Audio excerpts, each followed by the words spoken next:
back in 2010, 2011, my personal life was in upheaval. And if you're transgendered, it won't be a surprise to you. But in 2011, I found myself needing my own place, my own piece of the pie here on planet Earth.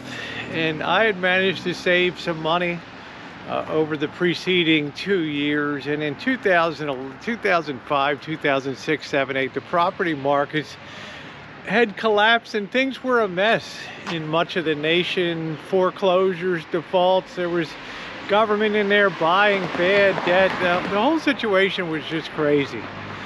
And I kind of knew at that time, because of some investor instincts that I had, that, well, the time when blood is running in the street is not the worst time. Well, it's kind of fortuitous in a way that it's not the worst time to be in the market, to be looking to buy a piece of real estate. Now, amazingly, right?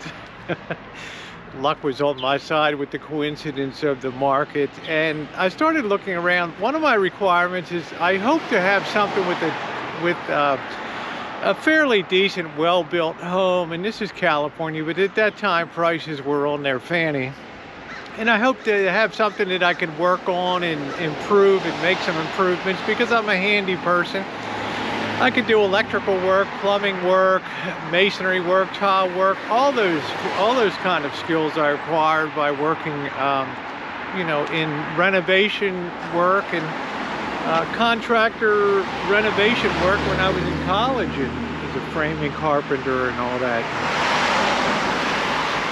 I needed a broker at that time, and I found a guy, a friend I knew, an acquaintance at work.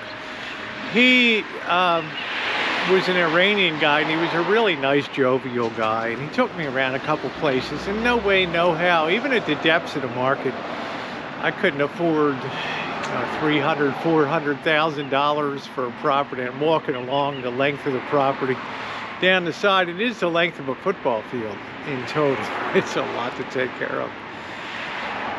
I finally said, there's a neighborhood in Santa Rosa, you know, it's called Roseland. And I thought, oh my God, that's like, you know, a lot of shoot 'em up and gang stuff. And over here, a couple months before I had even bought my place, somebody had their hands tied behind their back and zip tied and had 2 slugs put in their head from a drug deal gone wrong. Not a ghetto, but a hood. Okay, hood has gang members and things. And I said, oh wow, you know, not the way I envisioned my life to be, right? Living in a gang hood. And he said, well, there's a property that's been on the market. It's been there like for 2 years and nobody looks at it. They keep lowering the price and lowering the price. I thought to myself, oh man, this must be a real ball buster, this property. Well, I was right. I'll never forget that May Day in 2000, actually it was probably April of 2011, when I pulled up here in front of the street and my broker showed me this house. And at that particular time, there was what I call a tree of shame. There was a rotten tree. There was up there that had been dead, looks like for 20, 30 years, something out of an Alfred Hitchcock movie. There was no lawn, there was no hedge, there was no fencing. I was just immediately turned off by the sight of the property. No painted, just looked like a total mess.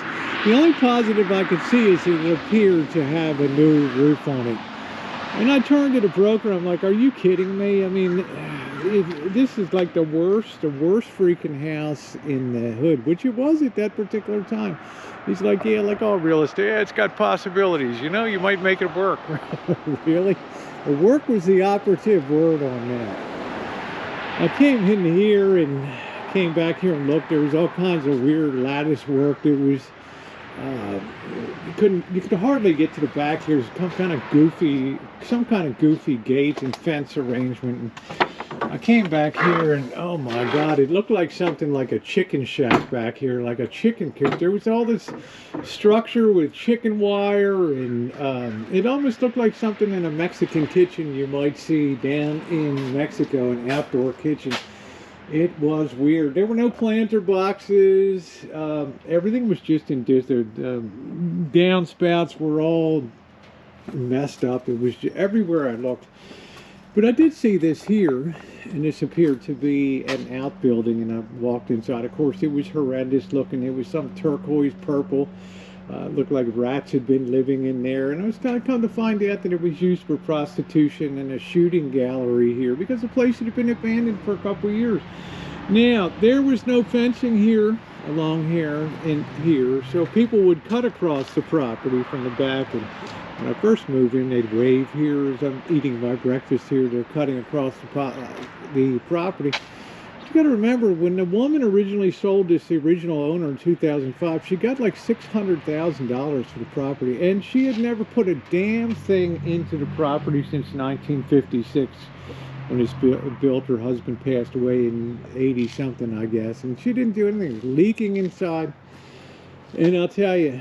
But I began to see, and it was 600,000, and this was on the market. They were asking 163 or something like that. Now it had an outbuilding on it, had something that could be used as a garage, and what it actually was, this guy was a mechanic, and he had used his shop to do rebuilding and things like that. So I began to see some possibilities here. I walked around inside, and I saw this was all empty here. There was no fencing, some type of rotted down fencing. There were trees all over the property. It was just gloomy, really gloomy. But I thought this might be a nice place to have a little bit of, put some fruit trees in and maybe have a life. Now at that time, I didn't know this place came with a heck of a bonus, but I did see that it had a well, which was another real plus.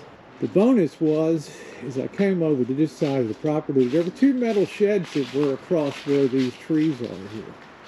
And there was a fence with a lock on it, and that lock remains today, and this has never been opened here.